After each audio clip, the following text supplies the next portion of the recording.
people are looking for kind of convenience because, of course, they want to be able to use their MetaMask, use whatever it is without, I mean, frankly, like even something like a ledger, yeah, that's a big upgrade in terms of security, but it's also a big downgrade in terms of convenience, right? Like I got to plug the thing in, I got to like use the little keypad. It's a much worse experience, even if it is much, much more secure. Hello, and welcome to Public Key. This is your host, Ian Andrews. Here's something that'll get you thinking. Once my Web3 wallet is as easy to use as Gmail, things will actually be really, really interesting.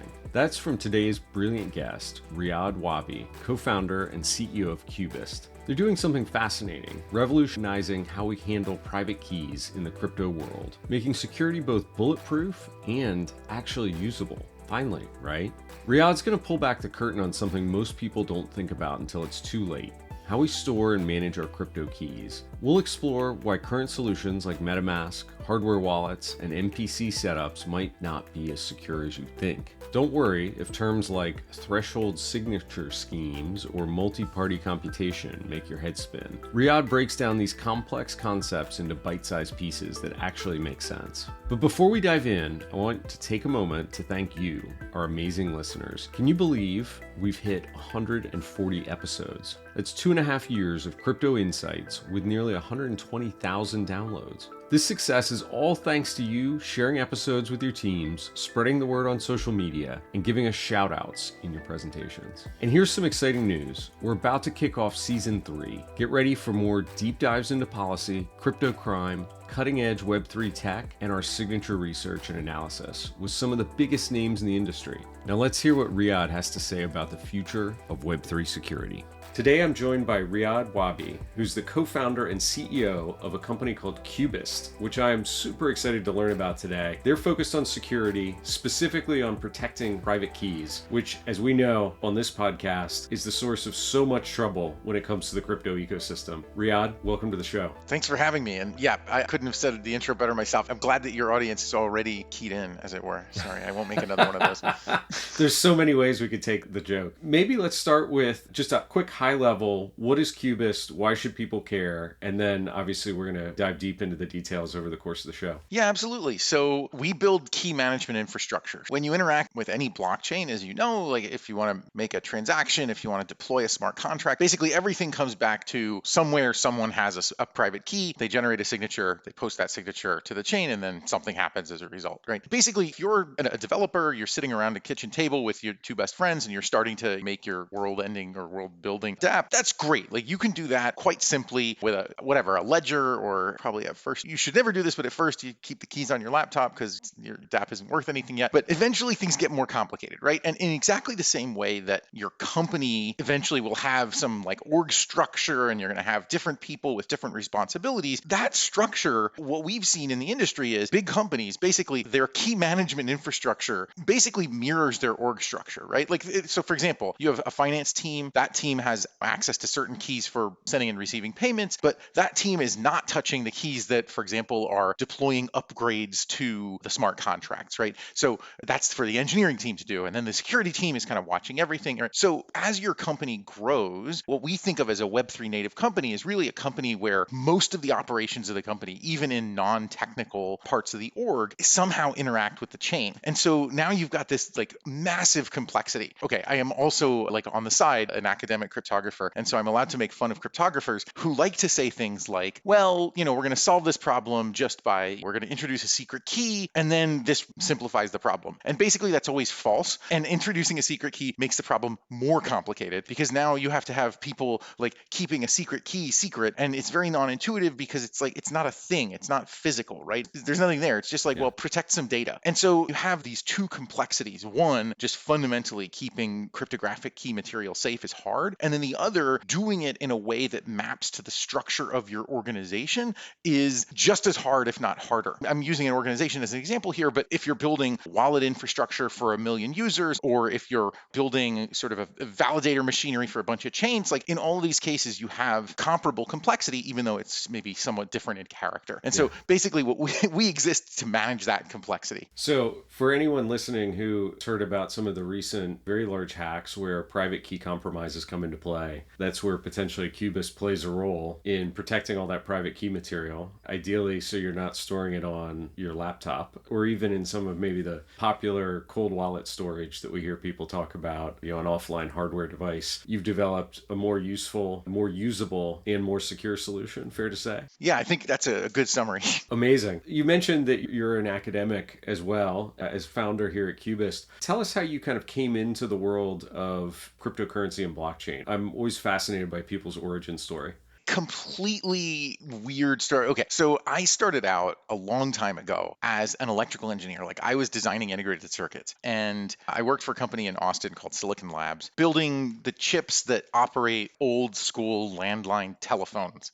Really ancient technology, like really actually ancient. Like you could take a phone built in like 1895 and plug it into one of our chips and it would still work because like telephones are backwards compatible forever. I was working on that. I worked at that company for almost 10 years. We built a bunch of really, really cool stuff. Like building chips is awesome. It's super fun. It's a terrible way to make money, but it's a super fantastically fun thing to do. And at some point, I became friends with a professor at UT Austin. His name is Mike Wallfish, who was working on this really cool new area of probabilistic proof systems and zero knowledge proofs. And new in the sense that new building it practically. Theoretical constructs have been around since the 80s. They really sort of were this super important piece of CS theory in especially early 90s and early 2000s. This was sort of like the amazing cool stuff that everyone was in the theory world was like, oh my gosh, these results are unbelievable. Like a paper famously with the title, anything that can be proved in zero knowledge, which is just like kind of this mind-blowing It's thing. mind-bending. Like, Yeah. yeah. But up until late 2000s, basically, everyone kind of assumed these things can't be built at all. This is theory only, and nobody will ever really run one of these things on a computer, with some very, very small exceptions, like very special case ones for sure. But like these super general purpose things where we like take any program, turn it into a zero knowledge proof, people basically assumed, that's never going to be practical. And so Mike was working on this, and he started to tell me about this. But me, I'm like an electrical engineer, so we were talking about this over ping pong or something. And he was like, dude, this is super cool. You should just read these papers. And I was like, okay, yeah. And I read some papers, and then we talked again, played some more ping pong. He was like, okay, so now you should quit your job and go back to grad school. And I said, what? I own a house. Like, no, there's no way. But he worked on me for a little while, and eventually I did. Okay, Mike, I'm selling my house. I'm going to grad school. And so I did, and I worked with him. He eventually moved to NYU. I worked for him at NYU for almost 2 years, and in the meantime was applying to grad school, ended up at Stanford working on this and working on proof systems. And this was actually long enough ago that they were useless still.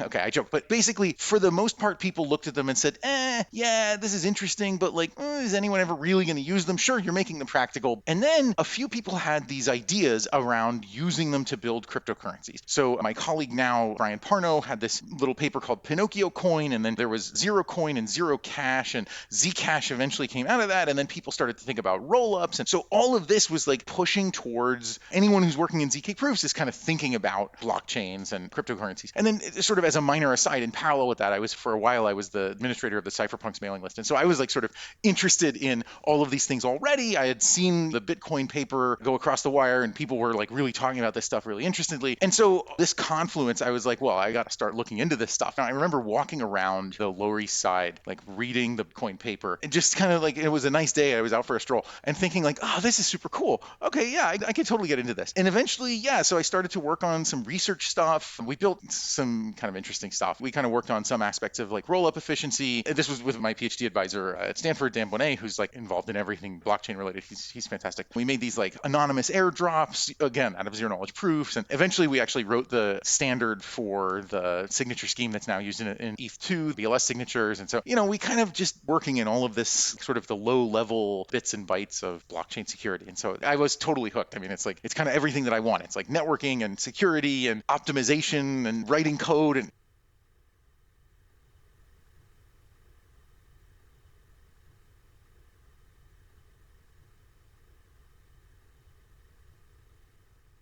well, it's very kind of you to say. I'm not sure if I was in a particularly good corner of either field, but yeah, no, I mean, really, they're so different, but both of them have this kind of really interesting character of just like sit down and think for a while and then make something.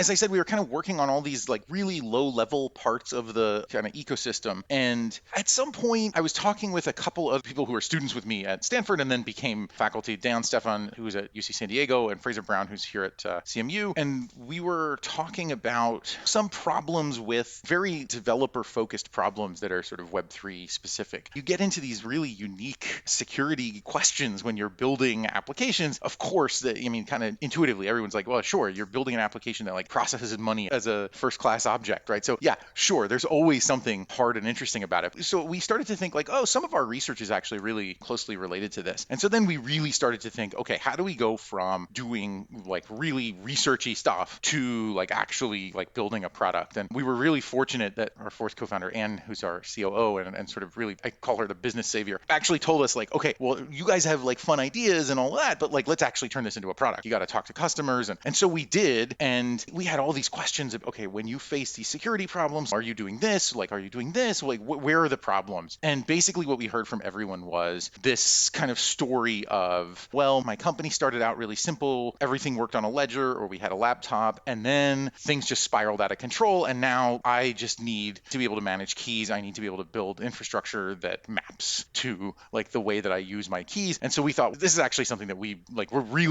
done a lot of research around exactly these kinds of things. So Dan worked a lot on this interesting part of computer security called information flow control. Fraser has worked on all kinds of formal verification and automatically finding bugs in software. And, I like networking and cryptography. So we basically, that's the nexus of stuff that you need to build key management infrastructure. And so it was like, okay, this is kind of perfect. This is all of us get to sort of play our strengths.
Yep, classic Google Drive or, put it in your secret spreadsheet or whatever it is. Yep.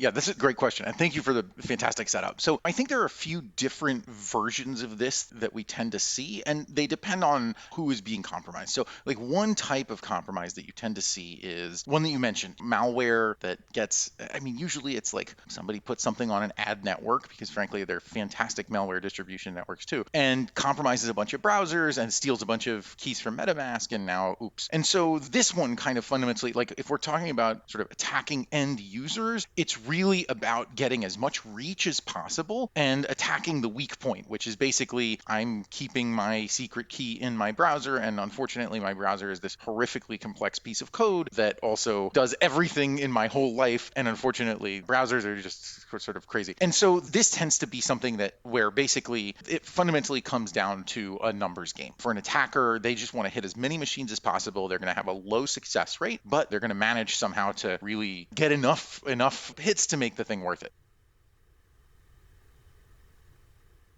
Yeah, exactly. It's plenty of money, right?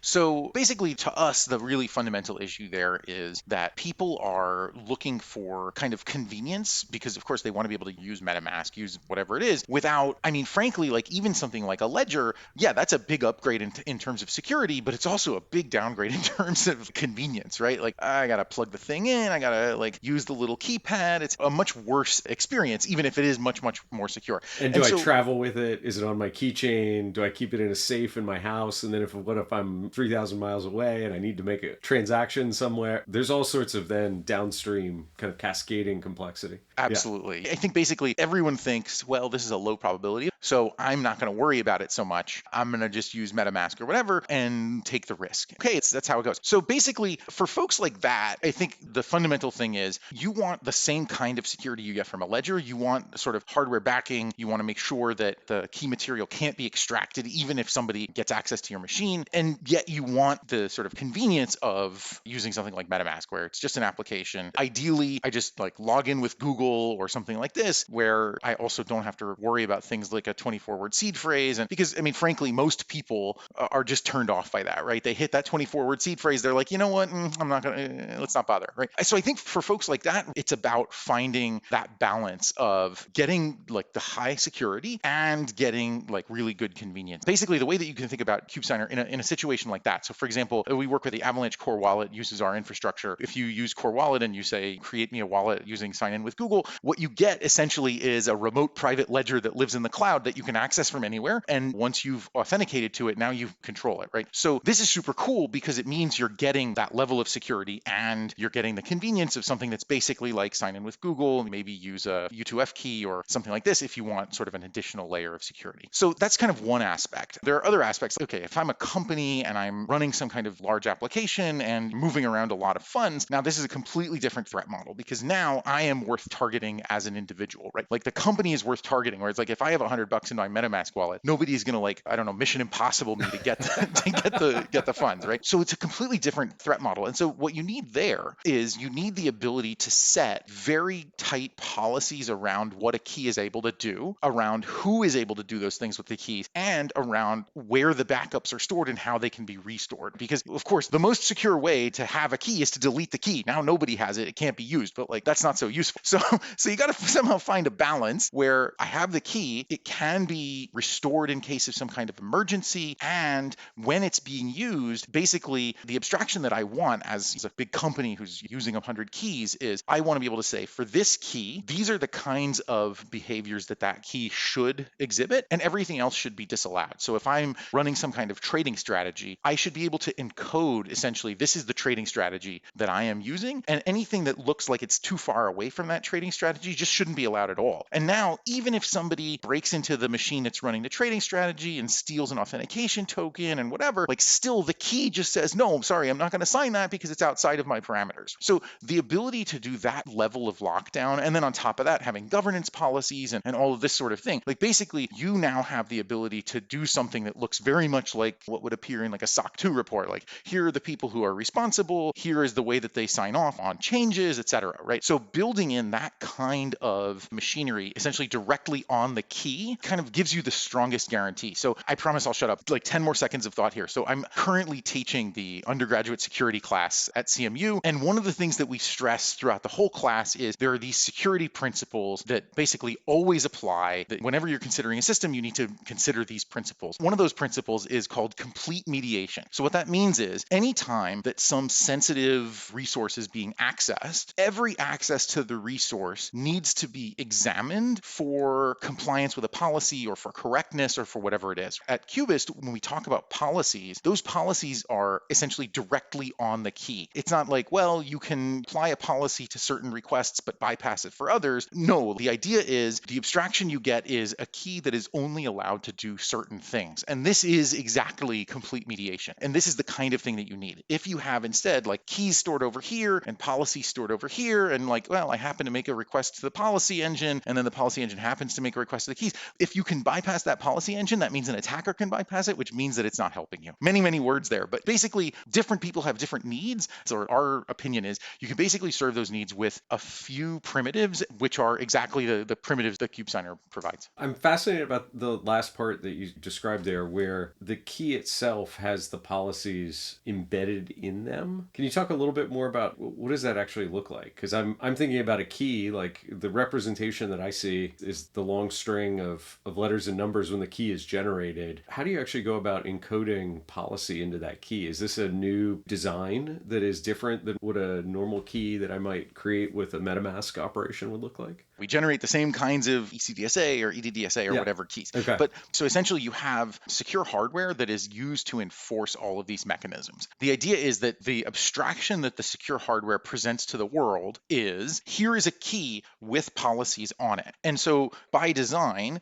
the only way to get a signature under a key is to ask the hardware for that signature. And the only way the hardware will release the signature is if it complies with the policy. So because we're using this kind of hardware security modules and secure enclaves to build this abstraction of a key with policies directly on it. Yeah. And so basically, this is something that secure hardware gives you that is actually really, really hard to get using some kind of protocol, like a multi-party computation protocol or something like this. In fact, what we tend to see in the industry is when you see somebody who's using MPC for key management, threshold signature schemes really is already this very, very high complexity, this high level of complexity. And so the protocol itself essentially only encodes this set of players communicate in this particular way in order to produce a signature. And the assumption when you design one of these protocols is, well, the players sort of collectively decide whether or not they want to generate a signature. On the one hand, you've got the threshold signature scheme, and then on the other hand, you have sort of each player individually is responsible for enforcing policies, which is fine, by the way. Like, it's possible to build such a thing. You basically have to sort of build an even more complex piece of software. And the assumption that's necessary in order to believe that it's secure is that all the players actually have the correct software, that the software doesn't have any bugs, and that somehow it's not possible to request a signature from the scheme unless you also satisfy the policies. And because we avoid threshold signature schemes, because we're using secure hardware, basically we get rid of the vast majority of that complexity and replace it with this very simple assumption, namely the secure hardware tests correctly to the software that it runs, and that the hardware security module behaves correctly with respect to the attestations. Wow. I have a ton of questions. I will try and formulate them in an order where we have a path through the woods here. But so are you all building your own hardware? No. Okay. So we're using almost entirely running in AWS. There's actually a reason for that. If folks ask us like, well, when will you have support for Google or for Azure? Or nobody's ever asked me when will you have support for Oracle, but someday somebody's going to ask. And the answer is when they get around to adding the right functionality. Turns out right now, if you want to go out and build one of these systems where you have like secure enclaves where only a particular piece of software can access a particular key, and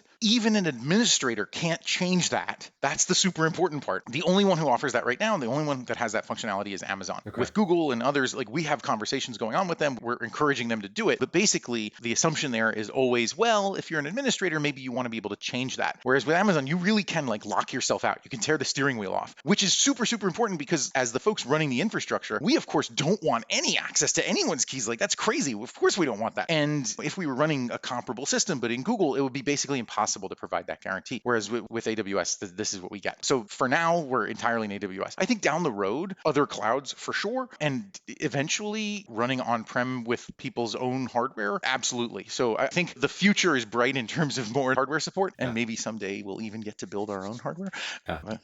Don't tell my co-founders that. And yeah, but right now AWS. All the new startups are building their own hardware, from defense tech to AI companies building their own inference chips. Like, you got to get on the bandwagon. That's a tough road. I've seen it from the inside. That is a tough road. You've got the experience to do it. That EE degree could come in handy. We'll see. We'll see. Okay, so you're building off, we'll call it off-the-shelf Amazon key management infrastructure hardware, which gives you a bunch of guarantees. It also means that you can have a cloud-delivered service, secure to your customers, even though you're providing kind of a management setup layer, so there's low complexity. It doesn't give you any mechanism to interfere with or touch the keys. Customers can have confidence. They own all the infrastructure, so that's cool. Exactly. When you were talking about threshold signing a second ago, when I think about that, it's like one of these M of N schemes. So we've issued 6 keys, and in order to complete a transaction, we need 4 of 6 or 5 of 7 keys to sign the transaction in order for it to process. Is that what you meant when you said threshold? So there are a couple different things that have that character. So there's a true threshold signature scheme. Like if you go up to a cryptographer and say, tell me about threshold signature scheme, what they'll tell you is, all right, here's a protocol for M of N, right? Or K of N, right? So we have N players, let's say 7 players, and at least 4 of those players have to agree in order to generate a signature. Once they've generated the signature, it looks exactly like any other, let's say ECDSA signature or EDDSA signature or whatever it is, right? So I build a threshold signature scheme for a particular normal non-threshold signature scheme. Like, you know, here's threshold ECDSA or something like that. Now, that is sort of cool in that it's basically nobody can tell what you're doing. You just use your threshold scheme, and then what comes out is a signature that could have come out of MetaMask. And the nice thing about that is that it's compatible with everything automatically, right? The downside is those are very, very complicated protocols, especially for ECDSA, which is this sort of horrific signature scheme that we never should have used but came about because of patents. Anyway, so ECDSA is a disaster. Threshold ECDSA is more of a disaster. And so like we're all kind of suffering for it. Okay. But that's one thing. The other way that we tend to see is something like Gnosis Safe, which is a multi-sig scheme. There's some machinery, sometimes it's on-chain, sometimes it's off-chain, but there's some machinery that says, okay, here's a list of 7 signers. If I see 4 signatures out of this 7, then I am willing to release some transaction. So with Gnosis Safe, you can tell it to do that. You can also build multi-sigs on Bitcoin and all of this, right? There, it's an unmodified signing protocol. You use Ledger or MetaMask or whatever it is to generate the signature, but then there's a special processing step to check that I've got 4 of 7 signatures and then to release something else, some signature or some transaction or something. Usually, that one is not compatible. Usually something like that with Gnosis Safe, I can tell that this is a smart contract wallet and not an EOA, not an externally owned account, not something that's maybe in MetaMask or a Ledger or something. Yeah. So our approach for this kind of thing in CubeSigner is actually to kind of give you the merging of those two worlds. So what we have is you can actually do kind of threshold signing of certain kinds, and there are certain instances where you really do want that. For example, if I have 2 parties, like 2 different companies that both have to participate, that's a case where you truly could use something like threshold signing and nothing else will get the job done, because like really threshold signing is sort of, it has this adversarial nature to it. The players don't want to cooperate with one another, and yet they still do. So that's actually a slightly different setting from the way that we see most threshold signature schemes used today. Okay, so sometimes you want that, but most of the time what you really want is like, well, Bob and Carol and Elaine, all in finance, 2 of those 3 need to agree in order to send a payment to our supplier. And for a case like that, what you really want is, well, they can carry around YubiKeys or something, or push a button on their phone or whatever it is.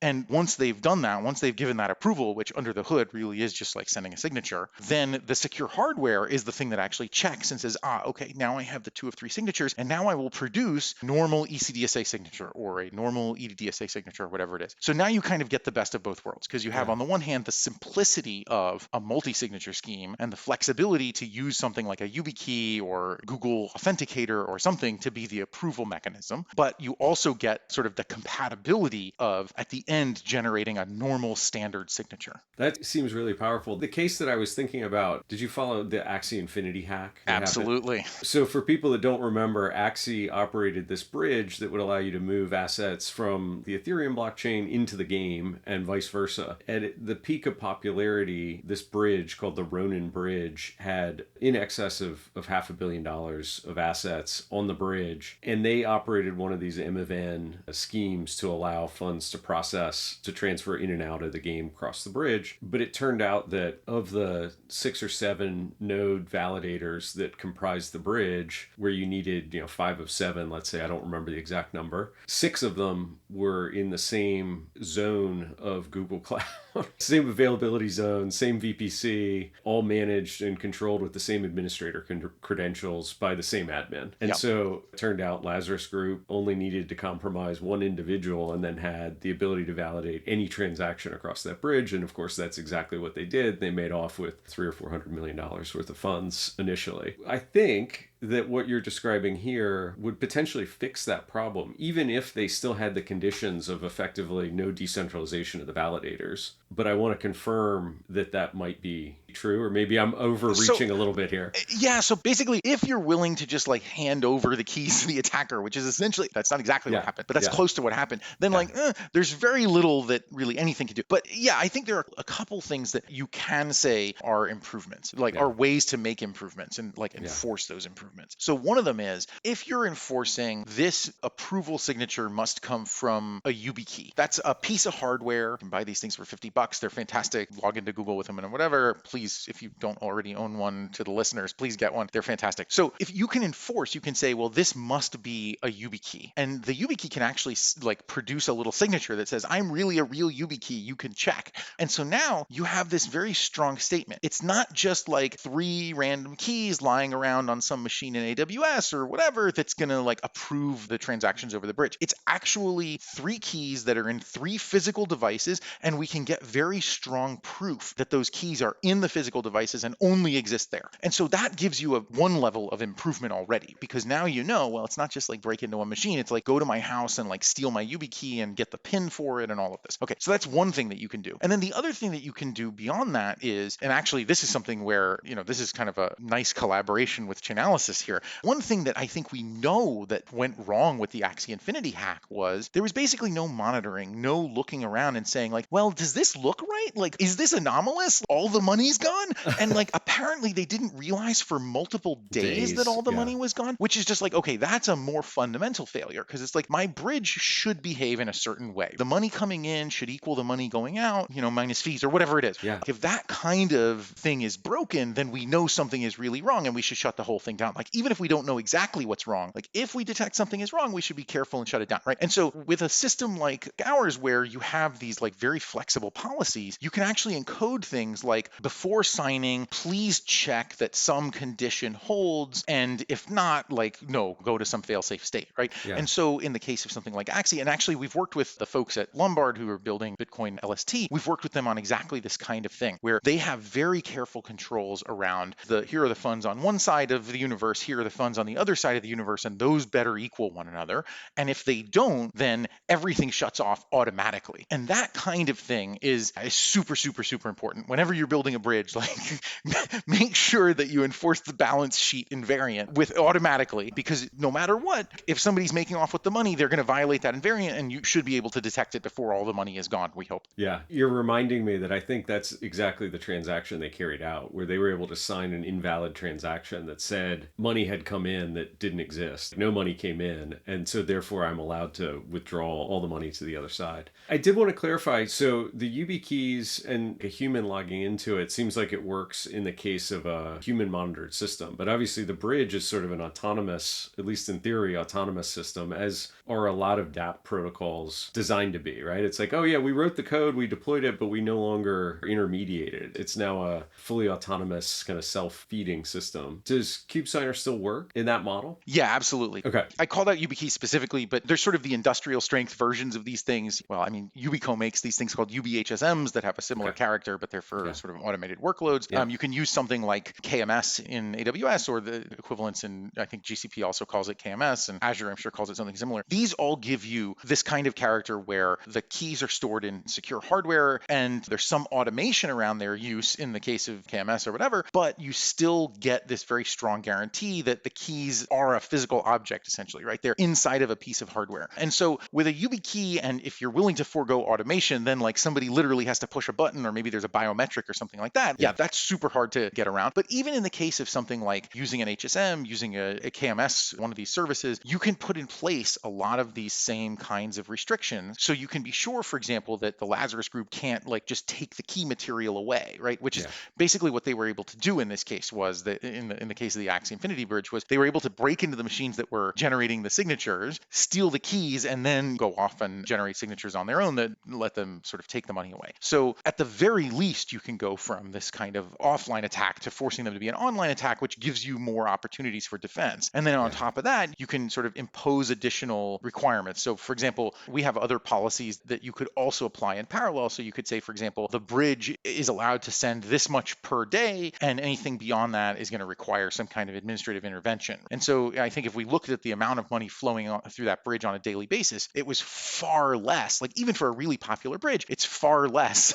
than the amount that Lazarus Group was able to make off within 5 minutes. And so these kind of really almost too simple to be useful, right? It's like intuitively, it's like, oh my gosh, it's really that simple. The answer is yes. If you can enforce even those very simple properties, that's already a huge improvement to the security posture. We talked earlier about the policies that I can create around the keys. One of the things that it seems like we get tripped up on security in Web3 in general is that most of the code is written in Solidity. Like that's the default language for the EVM. And Solidity, from my non-professional software developer perspective, is basically JavaScript. So it's not type safe. And you end up with all these attacks that kind of boil down to code that was written poorly. Like re-entrancy vulnerabilities, for example, seem almost entirely down to just the construction of the code itself. How am I writing policies in CubeSigner? Like, what's the developer or the user experience to build this? And hopefully we're not writing it in Solidity. That's all I have to say.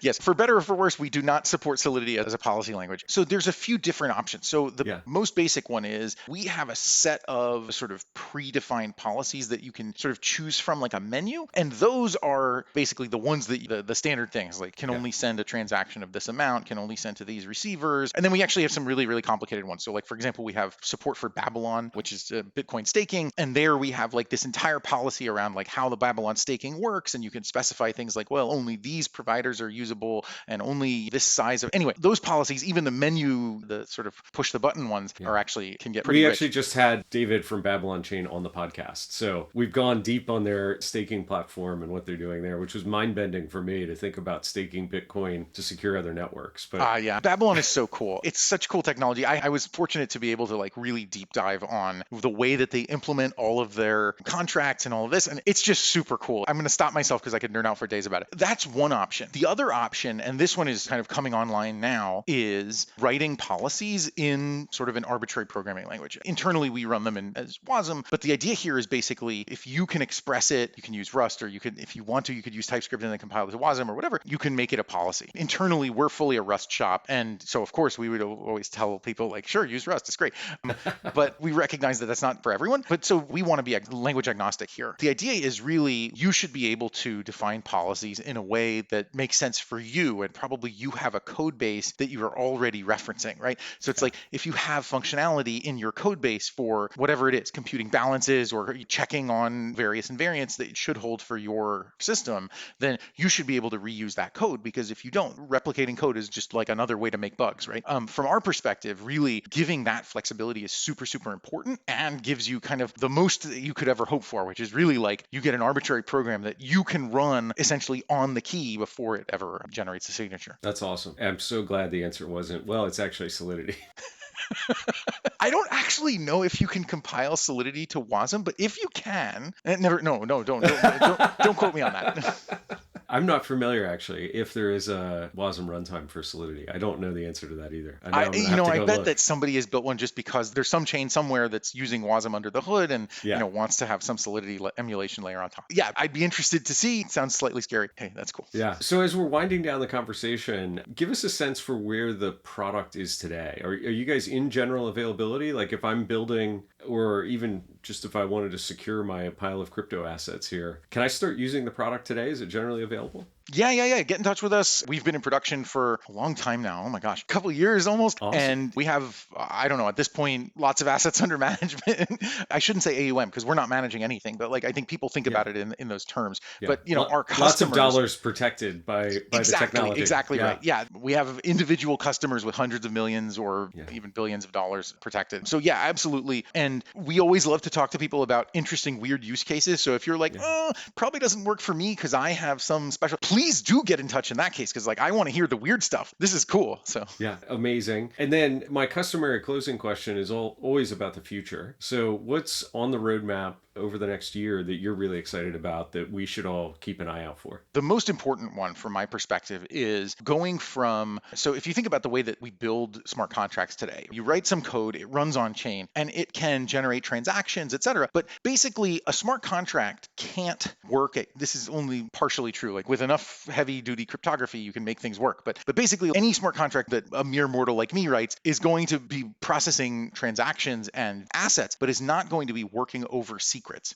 And so this actually has some limitations in terms of like what you can build. So one example here is when we talked about this sort of multi-sig versus threshold signature scheme, the reason that an on-chain multi-sig can't in the end produce a signature that looks like any other ECDSA signature or whatever it is because the on-chain multi-sig by its nature can't like store a secret and like generate a signature using a secret key.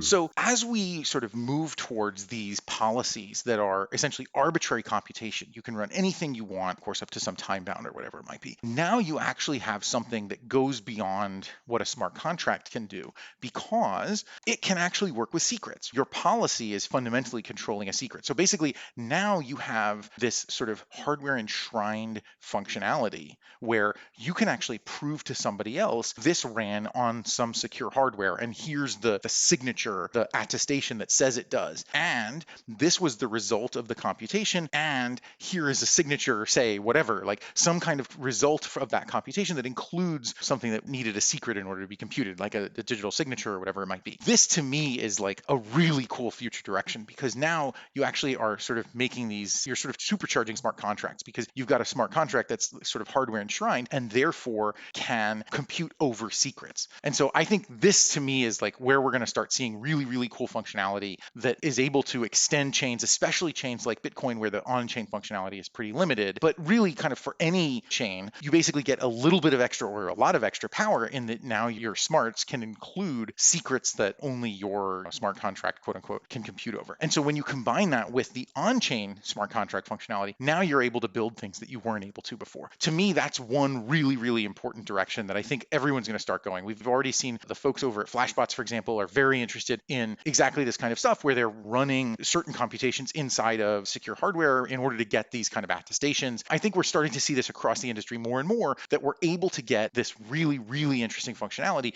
by adding secure hardware and sort of hardware enshrined functionality to the functionality that we already have from blockchains. That's one direction. The other one, very, very briefly, is I think there's still, as everyone knows, still a lot of room in terms of making Web3 more usable for my dad, for the average user. And to me, the whole area, we all get to decide, like among ourselves, do we want this to be sort of a place where only the hardcore bleeding edge fanatics go? Or do we want it to be something that everyone uses the way that the internet is? And so to me, the answer is very obvious. And part of the way to get from here to there, to the point where my dad is sending transactions like it's nothing, is we actually kind of have to like give up a little bit on our egos here, right? Yeah. Like we have to be able to say like, yeah, it's all complicated, but we need to be able to break it down so that mere mortals can use it. And that doesn't make us less. Like I think there's a little bit of, I don't know what it is, like machismo machismo or something like, well, I had to suffer in order to send my first transaction, so you should too. I think we have to give up on that and say, yeah, I suffered, but you don't have to, and we're going to make it easier for you. And once we do that, I think the area just becomes much more interesting, because now there are applications that today we can describe. For example, I buy my tickets and I get them as an NFT. Okay, that works for, I don't know, 150,000 people in the whole world. And then the rest of them are like, yeah, that sounds like future technology that I will never use. Yeah. Once it's everyone getting their tickets as NFTs, then we will know that we have succeeded. And in order to get from here to there, we basically have to make it usable for everyone.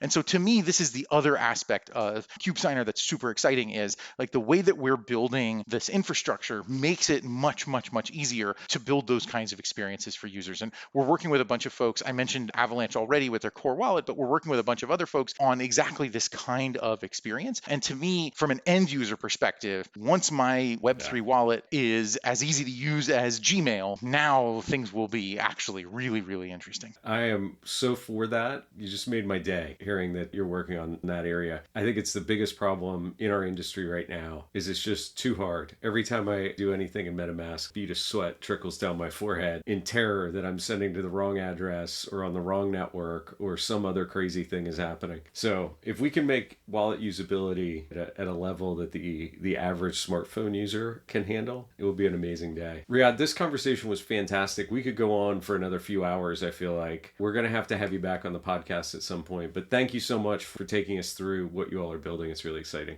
Thank you so much. Normally when people say you could go on for a few more hours, they feel threatened by that, which is just like, oh my God, can you shut up already? Can I shut? No, I can't is obviously the answer. But Ian, thank you. This has been so fun. Thank you for letting me go on at length about interesting topics, because it's like, yeah, it's always interesting and cool to talk with people who really think about these questions from an industry-wide perspective on a day-to-day basis. And so I really, really appreciate your perspective on this. Wow, that was an eye-opening conversation with Riad. Now here's a question. Ever wonder how some people know all the latest crypto news before anyone else? You know, like how they knew that Gary Gensler's planned SEC departure, they had the inside scoop on those Bitfinex hackers getting sentenced for that wild $4.5 billion Bitcoin heist, or they caught wind of that massive $3 billion stablecoin boom in Africa. Well, I'll let you in on a secret. They're subscribed to the Chainalysis newsletter. It's your weekly crypto knowledge boost, delivering the hottest takes on crypto crime, regulation, and adoption. Plus, you get exclusive Chainalysis research and analysis, all wrapped up in an easy-to-digest format that won't make your eyes glaze over. If you want to spend less time hunting for crypto news and more time actually understanding what's happening in the space, you've got to head down to our show notes and click that subscribe link. Trust me, your inbox will thank you. See you next time on the next episode of Public Key.